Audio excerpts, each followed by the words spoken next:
The Backup is brought to you by Hero Pocketeer !Tim from the Learn Programming Academy. Get your !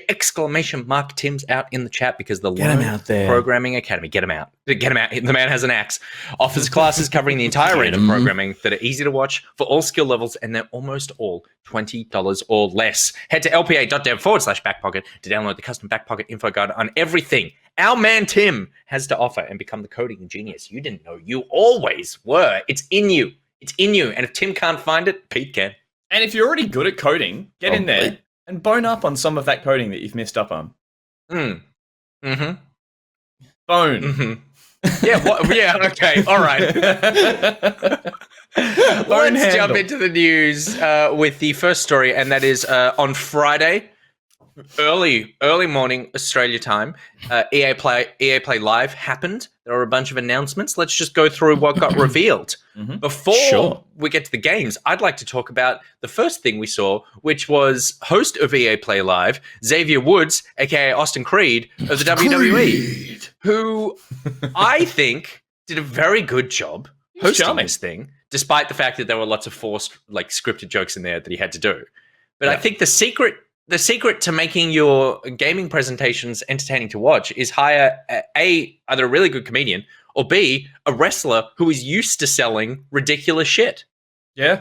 At no point does he double guess himself when he makes his intro and flubs his line or anything like that. He just charges on through. And it's but you're right, it is such an awkward situation to be in. Not only are press conferences or just doing on-stage performance announcements for products awkward just in their very nature, but also doing it with no audience and all that kind of stuff as well, and having beats to react to, having prompted questions and having to all that stuff. And yeah, a wrestler is a perfect level of kind of just stage presence, and also just I'm gonna barrel through this. If it's embarrassing, have you seen what I do for a profession? Yeah, totally. Yeah, 100%. So no, who's great. So there was a fair bit announced. No king hits because actually I would say one king hit. The Dead Space thing got spoiled early, but let's go from the top. The first thing we saw was Grid Legends got revealed. Sure. The Grid series is back. I actually was partial to a little bit of Grid action back in my younger days. Yeah, it was a very fun game. This one, the big selling point that they were pushing is that it has a live action FMV story with it seems to be taking it a little more seriously than driving story games we've seen before using FMV, like Need for Speed, with the just horrific live action story before. This one, they're really focusing on the idea of it being behind the scenes of a championship race. And I think it's all execution dependent. Yeah. But at least from the stuff that they showed, it looks cool. In my opinion, I think they kind of sold the look of it. They didn't play too heavily into hamming it up too much, except for at one point that guy in the turtleneck who was the evil owner, who I was just all right. But yeah, I'm kind of curious to see how they pull this one off. I feel bad about this one takeaway, which is that in this trailer, being an FMV component, the guy who you see, I don't know if he pops back up in the trailer with the facial hair and the long dark hair. I was like, is that the guy from Super Seducer? Because I just for a second was and then that instantly through simulation, I was like, oh, now I don't like this. Even though I think FMV just in general is risky when it's tied to something that is so different from the gameplay, which is the racing here. I'm sure you'll be able to enjoy this game entirely without even setting foot in this storyline and all this kind of stuff. But I don't know, there's some POV camera moments where it's obviously they look at you and they're like, hey, you're the new racer, huh? I'm like, I don't know, I've just done this a lot and it's never sat well with me, so I'm sure the actors will put in a good performance. You played the VR porn version of this and it's just bringing back to you're the hot new racer.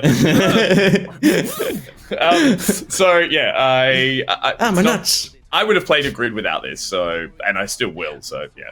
I feel this is very heavily inspired by the success of Drive to Survive on Netflix, and they've totally. This behind the scenes thing is totally the interviews setups that they have, they've watched that and mimicked it with that honeycomb softbox on the side there. It's we got to get that in shot. It's you don't have to, but you chose to because it looks exactly like the Netflix guys shot it. So yeah.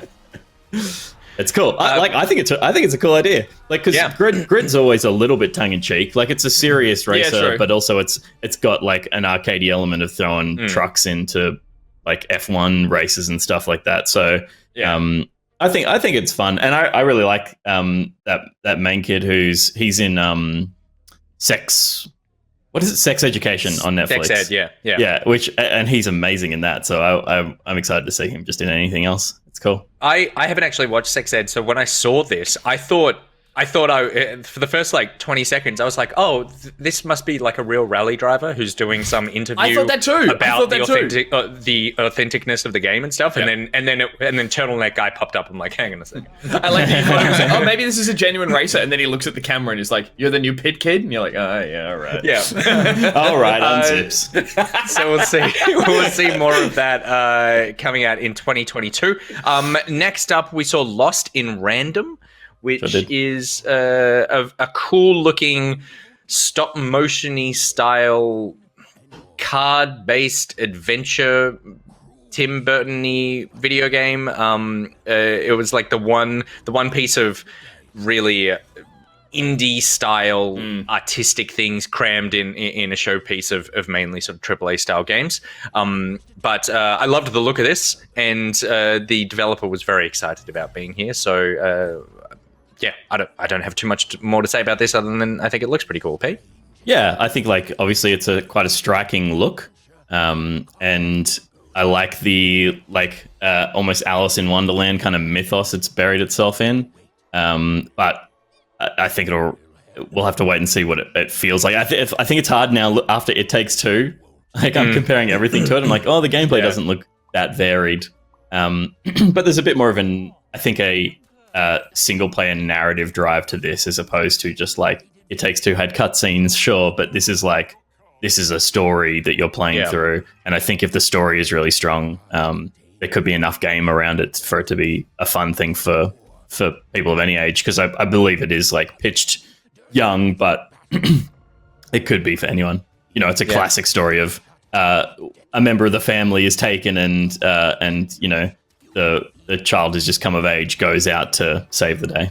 I love this art style. I'm like the Coraline cool? stop motion vibe, and then your little buddy being a die or a dice that you throw around, and then some kind of Hand of Fate vibes in terms of, obviously it's got a deck builder in there, but it's you're actually doing the action. It is a little third person brawler as well, and I loved both the Hand of Fate games. I thought they were great. So yeah, I loved this. I was like, oh, I'm over the Tim Burton look in movies, but I'm like, as a game, I'm like, this would be great. I'd really be up for this. So yeah. And the die as a character is perfect. It's very nice. It needs no extra design to it whatsoever. Just put arms and legs on a die. I'm like, this is your favorite thing, which is like, what do they call it, real life doodles or whatever, where like there's videos they just of put things, the arms on things, and every time it gets rolled, it goes like, ah. I love it. It's a great. The game is called Lost in Random. Look at. So yes, definitely keen to check this one out. And did this one have a release date? I didn't write that one down. So. I think it's. I assume it's the end of that trailer, coming September 10. September 10, 2021. Right, so totally very missed that until that one. There you go. Same. So in awesome. A month and a half, so we'll get to play that pretty soon. Up next, we got Knockout City Season 2. Knockout City, obviously a surprise hit, I think, for EA.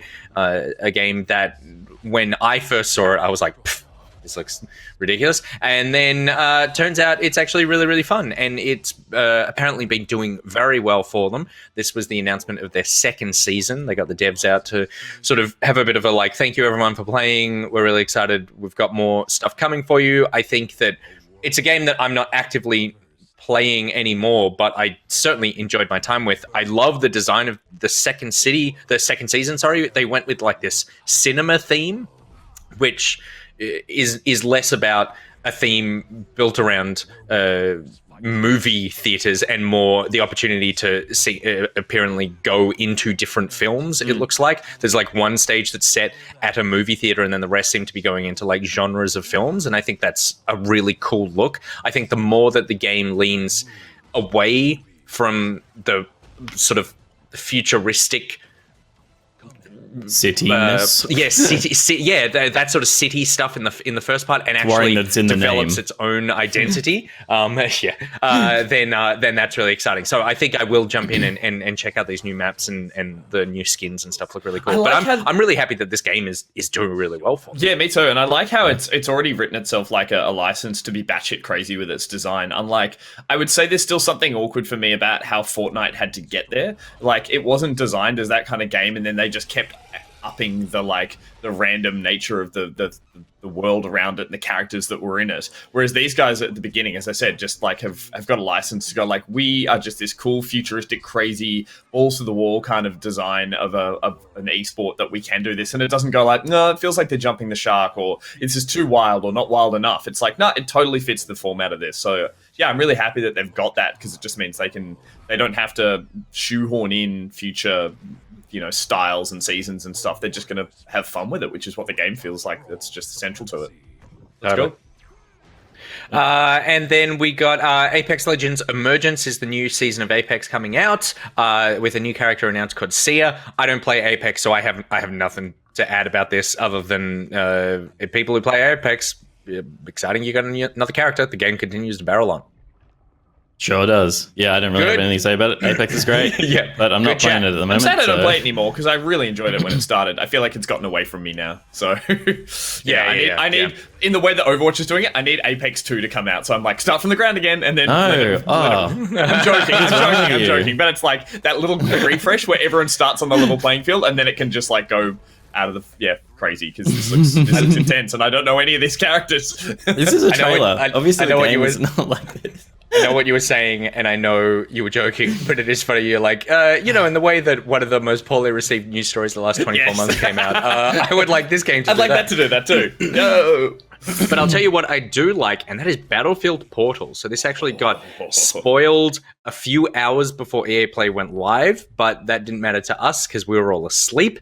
EA Portal is the second mode that they have revealed for Battlefield 2042. It is a basically user-generated mode where you can mash up elements of Battlefield 1942, Battlefield Bad Company 2, Battlefield 3, and I assume Battlefield 2042 as well, into custom maps, custom modes. They had some cool things of going like, I think the first one where I was like, oh my God, was a bunch of 1942 soldiers with knives facing off against a bunch of 2042 soldiers with defibrillators. I think they were Battlefield. Were they Bad Company ones or something? Because you've got that. Were they Bad Company ones? Maybe they were. Yeah, was Bad Company, Pete? You know, the one that you could do.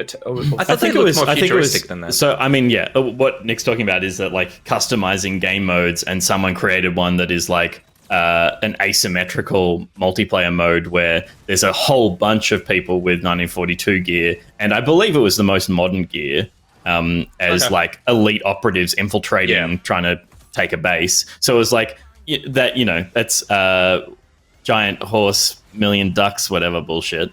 Like 100 duck-sized horses, or duck-sized horses. Yeah. Whatever they say about that.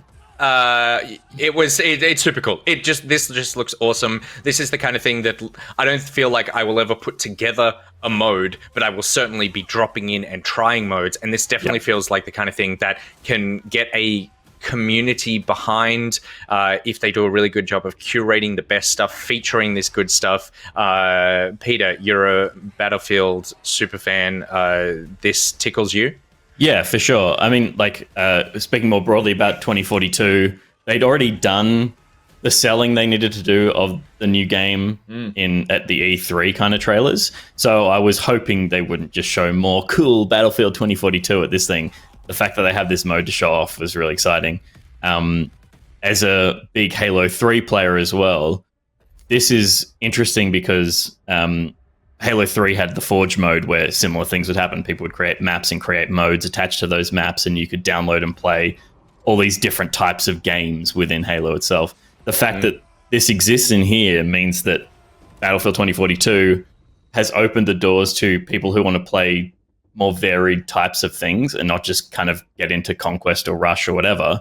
And it can appeal to an audience far greater than just the core Battlefield hype people, and in a way that it feels like party games, right? Like it feels like, oh, I don't really play Battlefield competitively like most of the time, but on the weekend we all jump on and we play whatever random mode is hot this week, and that's a really cool thing to have. For people who love Battlefield, it means there's more ways to play Battlefield, and for people who don't necessarily like the main Battlefield modes, there's probably something that's going to be really fun and interesting from a shooter perspective, or even different enough that it doesn't even feel like you're playing like the world's greatest shooter. It's like you're playing something random. You're playing an arcade game inside this engine.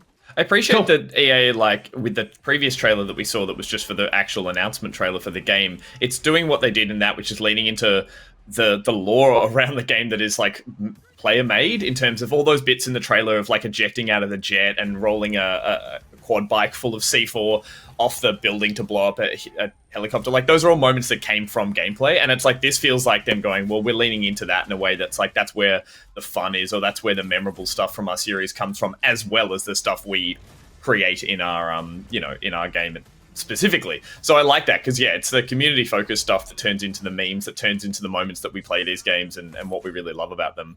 I love this. Was the only sad part to me. It's like I don't know that a modern military jet can fly slow enough for a Spitfire to keep up with it.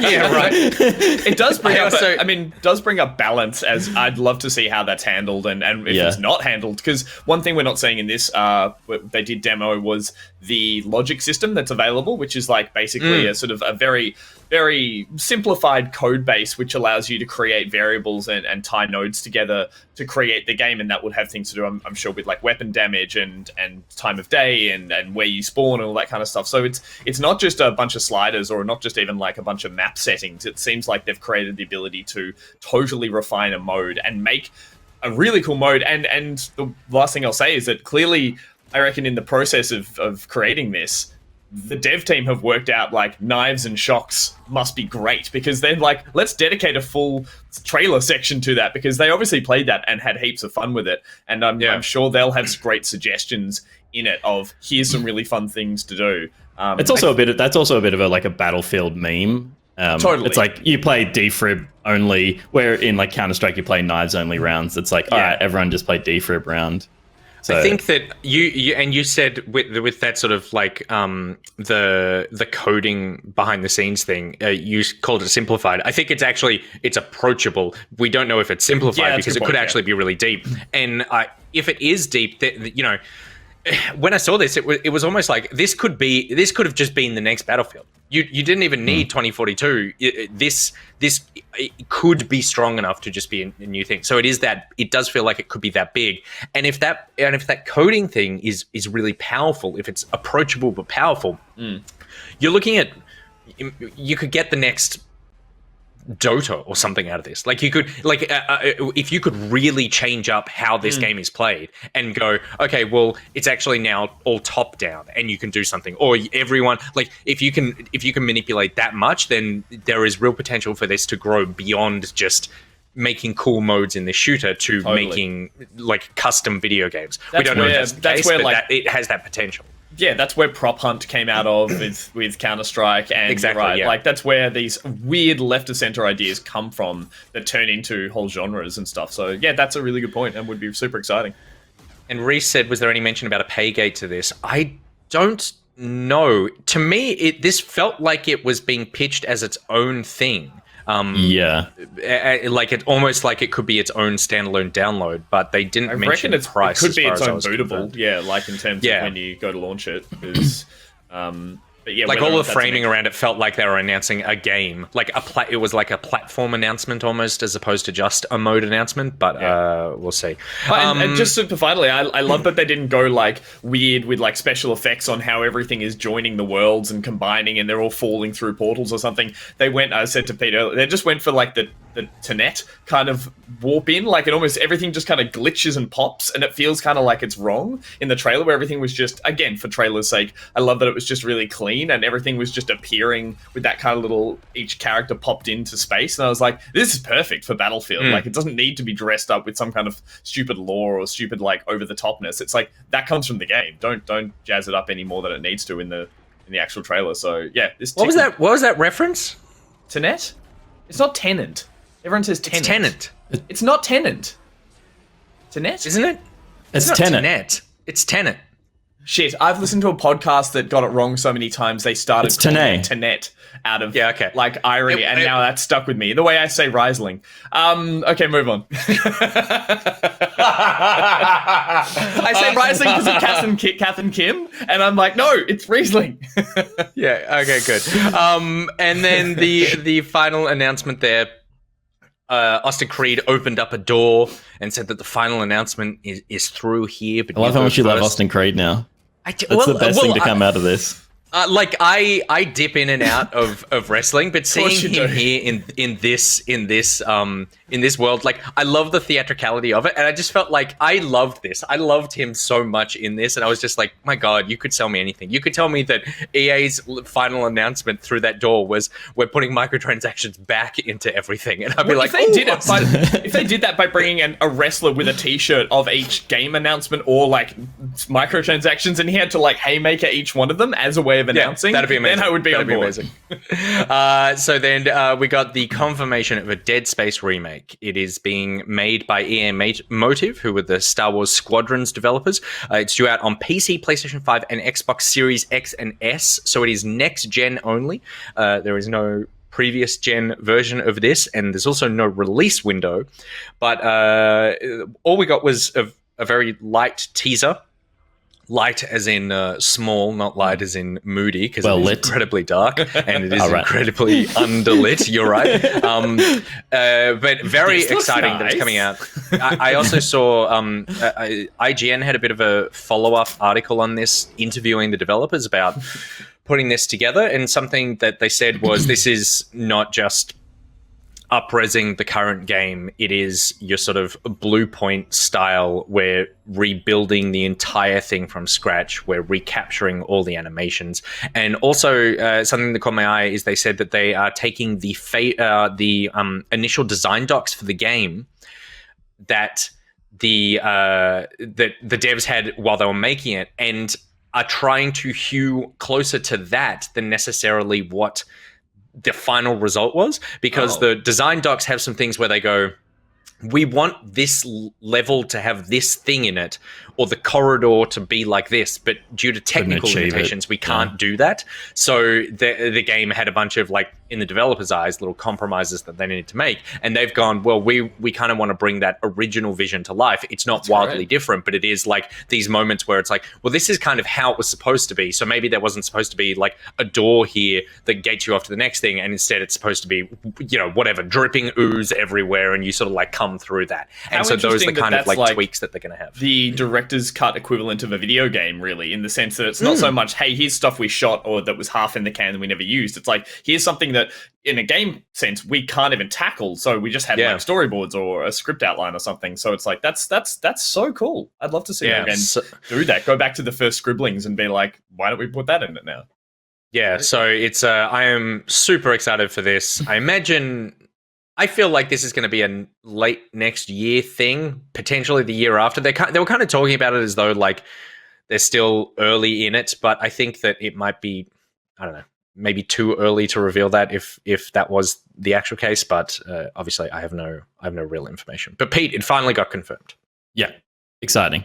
And again, we were talking about this, how I was kind of like a bit disappointed that it's not going to be a new game entirely, because we'll know a lot of the beats of this, but I'm happy to have this and Callisto Protocol being developed at the same time. We'll get two effectively Dead Space games come out that do those different things. And it's so nice to see this game kind of getting the revamp I believe it deserves. It's a very cool game. The other thing that they said that they were changing or adding, I suppose, was the idea that the original game was made and then they got commissioned to make the sequel or sequels. And this game, they're going to put in things that are from the sequels, like references to things that have happened where it's like, if we knew we were making all three of these games, then this stuff would have tied in from like a narrative perspective or from just a world building perspective. So they're kind of trying to pull those together. Yeah, whether or not that means we're going to be seeing the 2 and 3 be remade, or I feel like what I would love is go remake this and then make a sequel to this that goes off in a different direction than the other ones. Like, Again, actually it's now nice make an original Dead Space. In a game world, I'm like, that's a great idea. You can finally like smooth out some of those transitions to your sequels. But you put Hayden Christensen in an old Star Wars film. I'm like, get him the fuck out of there. I hate that. So games, it works. So true. He didn't die at that age. He died old. Exactly, Peter. Oh, There was no point. It's all very confusing that ghosts can de-age. All right, so that is everything announced at EA Play, but that wasn't everything that was announced last week, because Ubisoft officially announced their new game, which was codenamed Battle Cats, and is actually named something much worse, called XDefiant. It is a free-to-play 6v6 arena first-person shooter starring playable classes from the Tom Clancy universe. The beta is going to have 10 maps and 5 modes, and the developers announced this by saying it's a tactical shooter meets punk rock brawler. And that is a very confusing message, because the last thing I think about when you say the words Tom Clancy to me is punk rock. Not only because the man is the most sort of like, I write political military novels, but also the words Tom Clancy don't even mean anything anymore, other than it is literally a corporate logo. So it's like, we're punk rock, but we've used one of the most valuable corporate IPs in video games. But I think this potentially looks fun to play.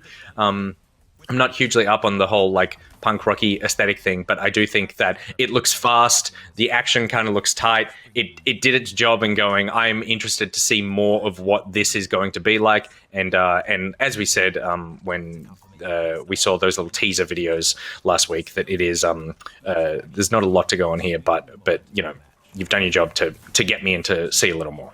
Yeah, for sure. I think it looks fun, and I think if they went like more classic Tom Clancy, they would run into the same thing they ran into with Rainbow Six Siege, which was, it started out as this super realistic thing and had zero personality, and it took them years to inject some, and now the game's doing better than ever. So I think they got off on the right foot here by not starting at that same position of being like, there's nothing to look at here other than just like feel what this game feels like. It's like, oh, we'll just throw in the color and the movement and whatever from the start, because like at the end of the day, that's not going to put me off if the game feels really good. And it looks really good. I'm excited to play it, and again have a potentially another game that's keeping COD on its toes to do more. That's true. Yeah. No, I actually disagree in terms of the putting the personality in second. I think it's actually a better way to build your game, and Siege is an example of that, being like, it was a good tight shooter that had really hard-boiled gameplay and systems in place, and then it was maybe lacking a bit of the personality that came in and all players. the new characters, and but people were playing it and enjoying it.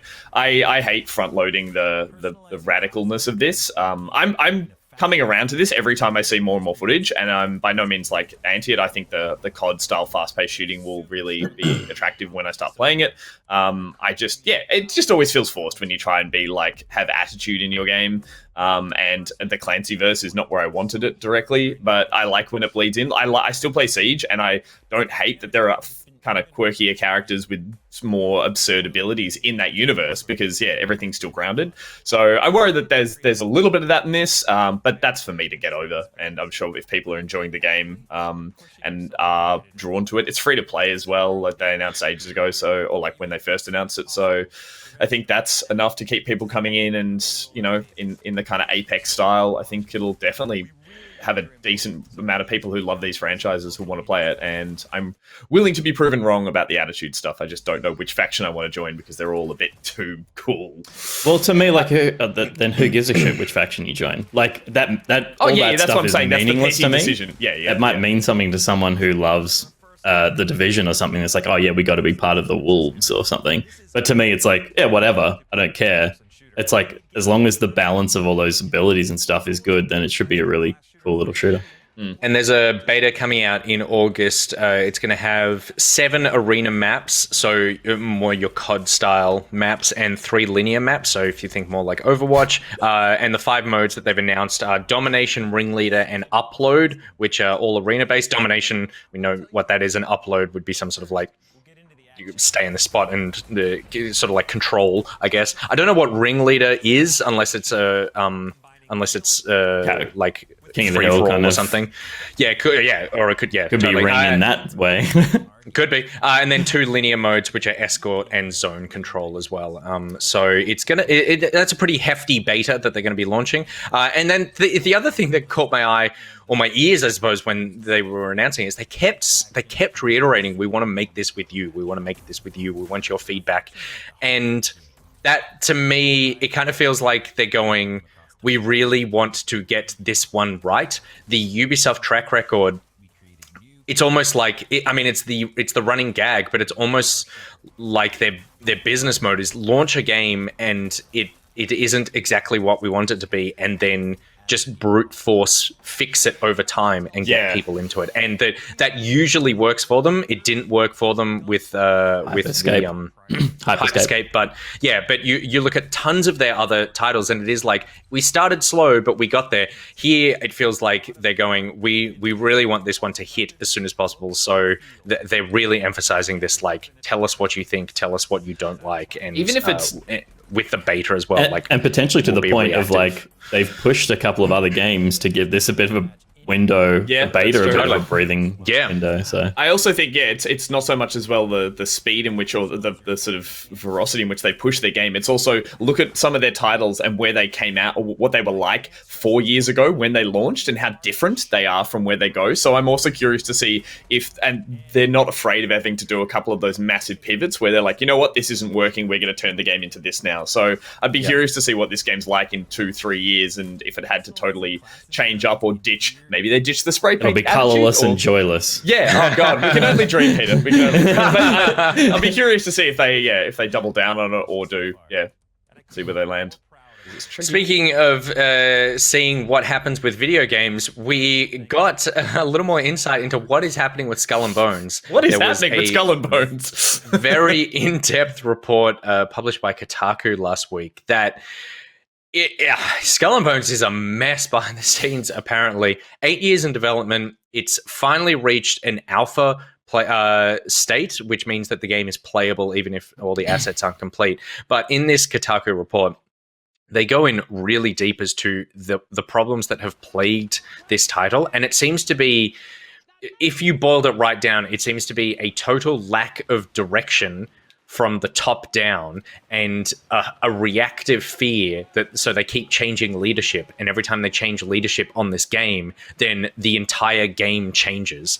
And the lead studio on this is Ubisoft Singapore, and it is apparently just like the devs are so distraught with what is going on and so exhausted by making this game for so many years. It keeps getting changed. It keeps getting reworked. There was all sorts of stuff in here. Like, it originally started as an Assassin's Creed 4 Black Flag multiplayer. It got morphed into an MMO spin-off called Black Flag Infinite.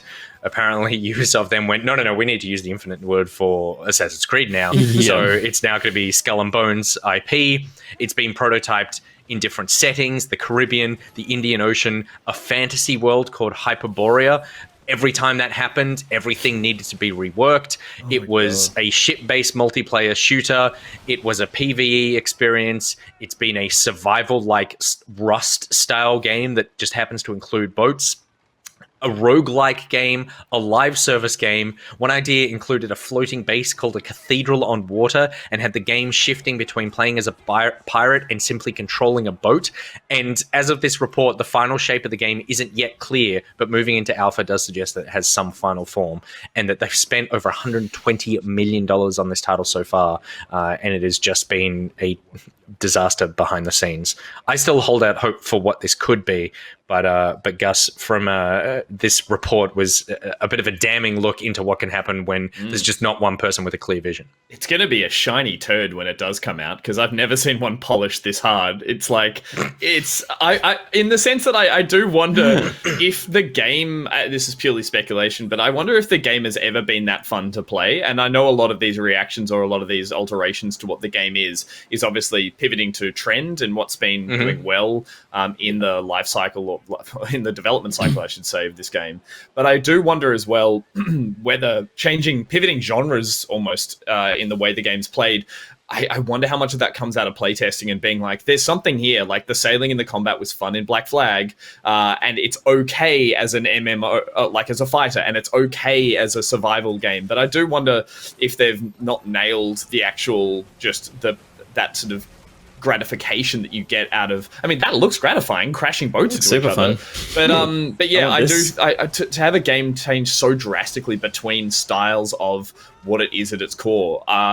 Is that a management thing? Is that a force thing from what the people higher up are saying we need to do? Possibly, but I do wonder if it's actually fun to play. So yeah, I massively empathize with the developers. This must be one of the most frustrating games to work on. Like, there are games that get stuck in development hell, sure, but they usually have a clear vision. Not having someone, I hate to, pun intended, at the helm of your game, with a direct, this is what it needs to be. As the people, the coders, the art designers, all that kind of stuff, I can't think of anything more frustrating. I mean, you guys know what it's like when I work with someone who changes their design idea halfway through.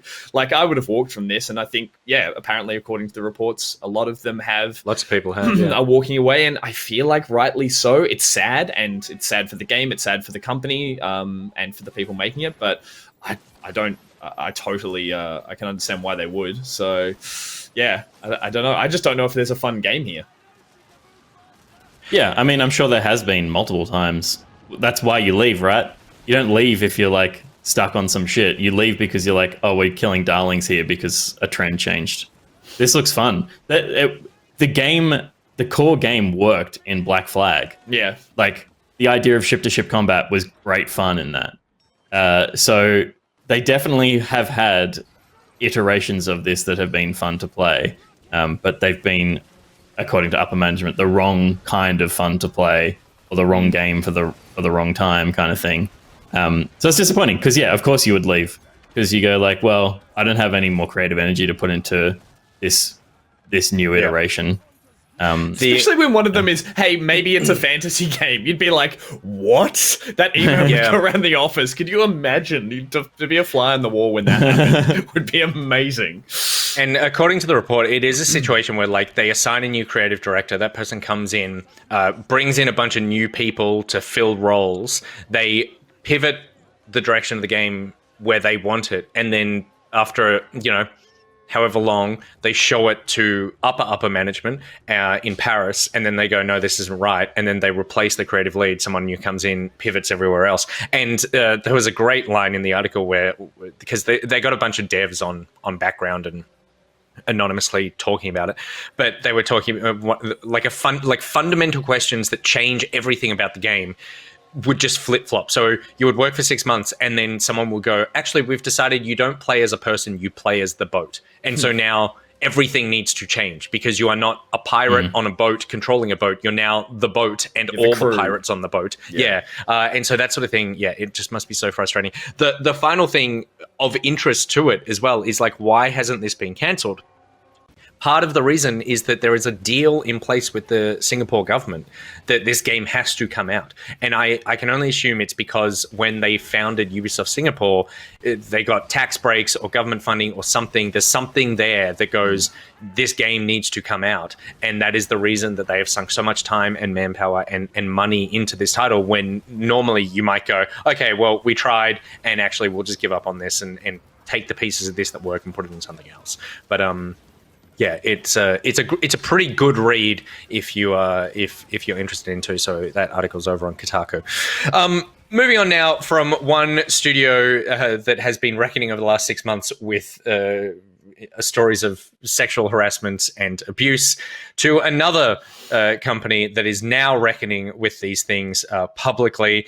And a very disturbing story broke at the end of last week around Activision Blizzard, who are being sued by the California Department of Fair Employment and Housing over widespread harassment of women. I should say as well that just a warning that this story will contain sexual abuse, suicide. There's a ton harassment. There's a ton of really darkly awful shit in this that has sort of come up around Activision Blizzard, and specifically Blizzard, it seemed like. That there's been a lawsuit filed, and it was filed on July 20th, and it's the culmination of a 2-year investigation into Blizzard Activision by the Department of Fair Employment and Housing over, quote, compliance with California's broad workplace protections, which apparently overdue. To enforce such compliance, the case says, we bring this government enforcement action seeking to remedy, prevent, and deter violations of state civil rights and equal pay laws. So there was a lot in here about the lack of women in leadership positions, facing really big pay discrepancies at executive levels between men and women. Women were not only promoted more slowly, they were also terminated more quickly than their male counterparts.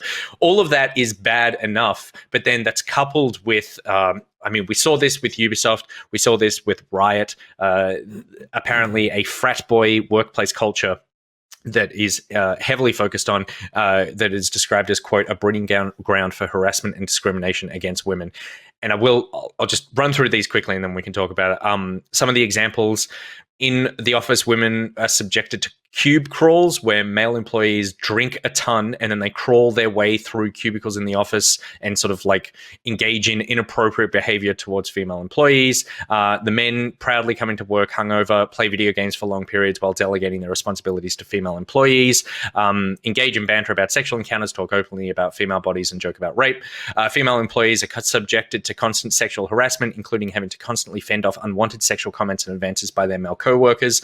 And then in a particularly tragic example, a female employee committed suicide during a business trip with a male supervisor who had brought sex toys with him on that trip as well.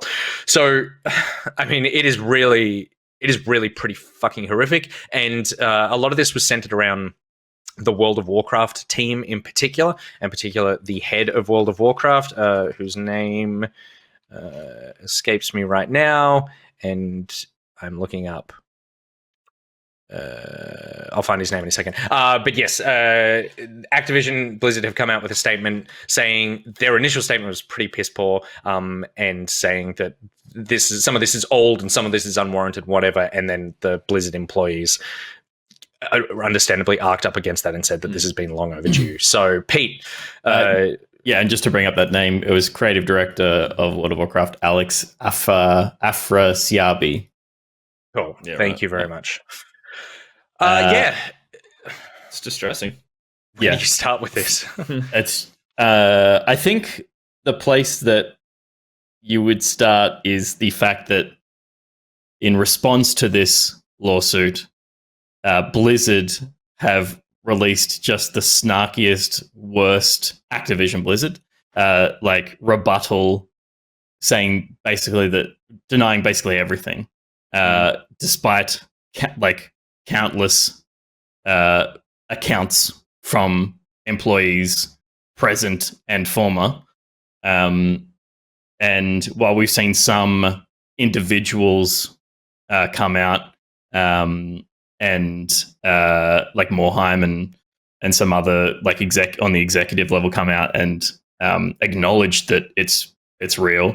The fact that the company is just fighting against it, it's going to be like this ugly legal battle for a long time, which is awful for all the victims there and all the victims who have left, who are just it's going to be a long process before they see any, you would like for them to see some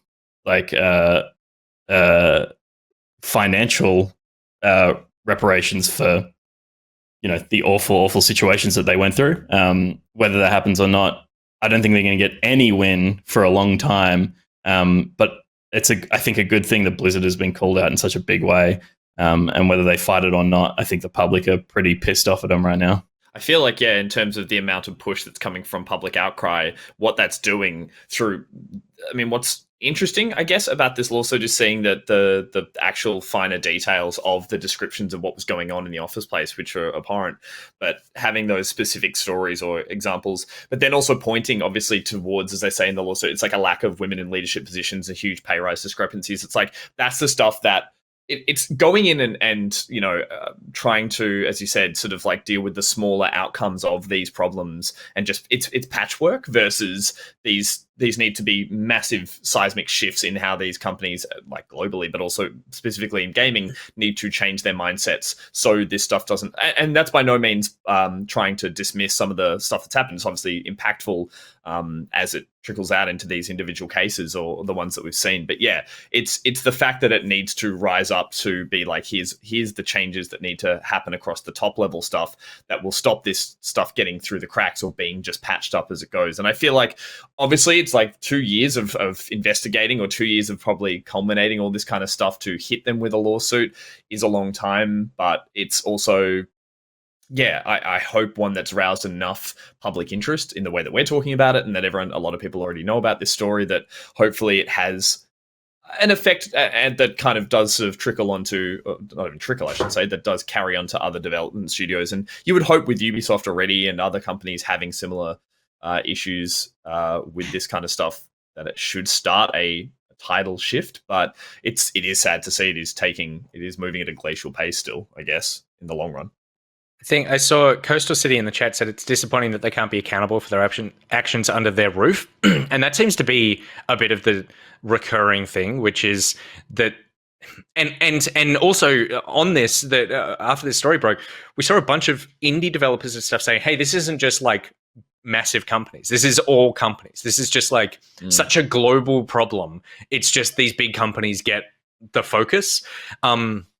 But I think it's very strange that we're still in a position where we expect companies to hold themselves accountable because they have things like HR departments, which are just there to protect the company. Obviously, there are examples where HR have helped the employee, but HR work for the company. So they are there to make sure that the company is protected. That's the purpose of that department. Yeah. You just cannot trust big organizations to manage themselves like this. And the fact that this is a lawsuit coming from the state, and that it seems like the state is finally intervening and going like, okay, well, we're just going to have to take over here. Like, we're going to now be a watchdog. Hopefully that is something that can continue to trickle on, because I think that there's just, it seems to be too much asking companies to hold themselves accountable. And if that's the case, then someone else needs to be stepped in and go, okay, people outside of this environment who don't have vested stock options, who don't have their living relied on being employed by this thing, are actually there holding them accountable. Which is why this, for years, there's been this resistance to, and it's been a very central topic of conversation among game developers around the world about unionizing. And when you can't go to an HR department, you can go to a union. And this topic often comes up around the idea of crunch and unhealthy work environments from a working standpoint. But from even a human relations standpoint, unions are a massive benefit. And there are problems with unions as well. But to have a third party that isn't just having to wait for the state of California to step in, developers need this extra representation support. And you're right, and support on a level that can stand outside of the building, because it's HR, when you think about it, serves some I'm sure some very positive purposes, but at the end of the day, they are still getting a paycheck signed by that company. And so where their allegiances lies, consciously, subconsciously, how they attack these or try to fix these problems, it doesn't sit right a lot of the time. So and HR aren't the devil, but it's in a lot of instances, and it looks like we've seen it here at Blizzard, people have just been too afraid to go to HR because they're not there for them, they're there for And I guess just quickly, as you mentioned, Nick, this is also, this is in a lot of gaming development and, indie scene as well. I guess it's interesting there because that's indie studios, I imagine, are the places where they can have a few more kind of like head-to-heads, or like the power struggle feels more even, because it's like, hey, we're making your game to the one or two people in management versus your Activision Blizzards, where it's like the amount of money and power that is wielded from the top that can be used to just crush these problems and all these lawsuits and that kind of thing as well is gargantuan in comparison. So, but it is fascinating to know that then it does permeate the whole gaming development sort of ethos as well, and needs to be fixed on every level. It's not just big companies sweeping things under rugs. And Austin Walker on the Waypoint podcast was talking about this, and he had a great point, and he's brought it up about a couple of companies now, about this idea of companies pitching themselves as like, we're a family and we're a team. Because that's been the defining thing about Blizzard, is that, I've been to the Blizzard campus and I've seen how amazing it is, and how everyone there seems to just be like best friends and hanging out and having a blast. But there's also something that is not necessarily, I think, deliberately insidious all the time, but there is something about the idea of like, hey, come work here. You'll never want to leave the campus because we've got like amazing restaurants and great healthcare, and we're just like a family. But that feeling then means that it feels like, well, if something is wrong, then it must be me that is wrong about this, because this company is a family and we all get on. And like, the idea behind this is that everyone is safe like a family, even though lots of families really fucked up. And so therefore you can see lots of people going, well, I must be the problem here. Maybe I'm misinterpreting something, or how can I bring up something awful when actually everyone here is just to have like a really fun time and hang out. I don't want to be the one that's like gaslighting feel like work. To ruin this really positive, really Disneyland-like environment. Exactly, it's like, oh god, yeah. Versus like gaslighting from a company mantra. It's like, totally. And his point was like, actually, you want to work at a company where everyone is really friendly and that sort of thing, but actually all the time they're like, no, we're a company. Like, we pay you, you work for us, we have demands, you have rights. Like, there are very clear boundaries here, as opposed to like, hey, we're just all friends making video games, but Bobby Kotick earns $250 million.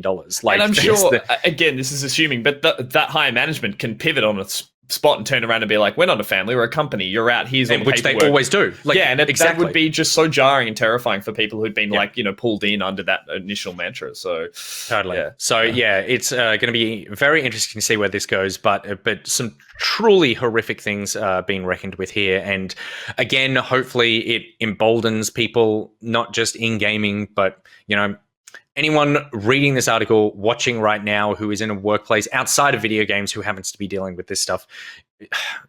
Like, it's easy for me to say not being you and not being employed and by that company, but like, speaking up just seems to be what you have to do in these scenarios, because it doesn't change otherwise.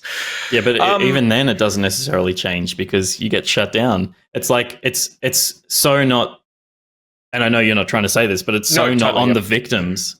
It's on everyone else who's not fucking doing anything. Yeah. It's disgraceful.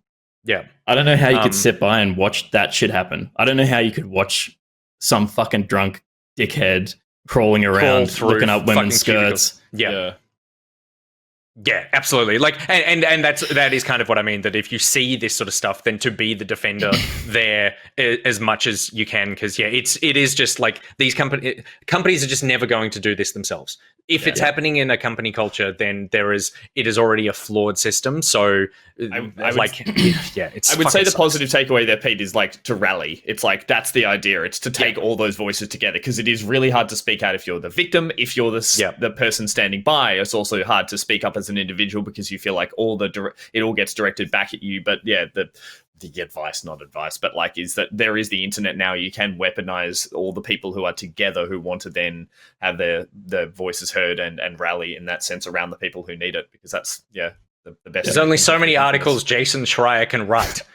He can't break every company. This is true. All right, and rounding out the news with something a little more upbeat, and that is Neil Blomkamp, director of the excellent film District 9 and the terrible films Elysium and Chappie, is making a multiplayer shooter.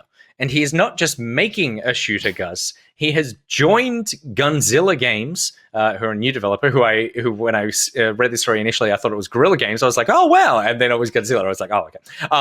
But he has joined them officially as their chief visionary officer, helping the studio to create its unrevealed debut multiplayer shooter. And he says that this is not a side project for him, that this is, quote, his next step forward in his career. So Gus, he may not give up making films entirely, but it seems like he is doubling down on this idea of wanting to transition into video games. Which he should. I think he's a fantastic, I love the term visionary. Like, it's just, he genuinely is, like, in what he did in his films and what he's brought into, like, cinema. He has a very great eye for a particularly, like, sort of, like, hard sci-fi or, like, near-future sci-fi, which has been the sort of theme through a lot of his works. And as someone who, I think then when, you know, District 9 was fantastic, I think it was called, like, it was like Aliens in South Africa or something originally as a short film that then, like, just blew out into this amazing film that if you haven't seen it, I highly implore you to go and see it. I don't think, like, then his follow-up films, District 9 and Elysium, Elysium and Chappie were great films. They weren't, but, like, in terms of a vision and in terms of an idea and how it was executed, I feel like, yeah, they were brilliant. And that needs to be what he, I think, can bring across to video games. A huge part of District 9 as well was, he said, massive influences from the Halo games with the weaponry and all that kind of stuff. He was originally in tow to work with, to direct the Halo film with Peter Jackson, who came across and helped him make District 9. So yeah, there's been already, like, in terms of where his mind's at as someone who has, like, is aware of video games and how they have, like, fantastical worlds and can be utilized. I think he is a great fit for this. I don't see film being currently in the same place as it was 5-10 years ago for him to make another, you know, masterpiece of sci-fi work. So maybe video games is where it's at. And he says that, like, you know, we all talk about it, but he's like, video games in 20 years are going to be the high watermark of entertainment and interactivity, even more so than they already are. So I'm glad he is one of those people championing that, because yeah, I love them. Peter, we went and saw Chappie and you hated it. Yeah, but I don't think I've seen Chappie. We saw Elysium maybe together. I don't think I've seen Chappie. Maybe it was Elysium. I thought I hated Elysium. It was awful. I don't remember Elysium, which is how much I didn't think it was good as a story. Like, I remember. I thought the idea was cool, but as soon as they got up to the above world, it was like, what the fuck is going on? But I think he's a great kind of, like, he's like a street artist. Yeah, I find him, like, he does, like, cool low budget stuff.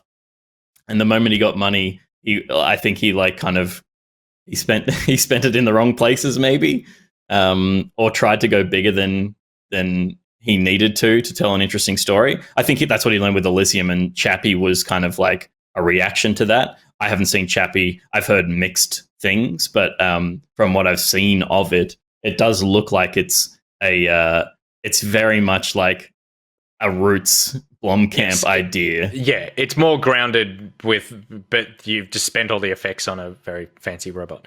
Yeah. And so, like, I do think he's a very interesting storyteller. So I would like to see him make a game, sure, but I kind of want him to just keep making movies as well. I don't know. I don't think he's going to bring anything to games necessarily that's going to be more interesting than what we see from other big studios or independent developers. I think he's going to. Hopefully, I'm wrong, but I think he'll just encounter the same technical hurdles.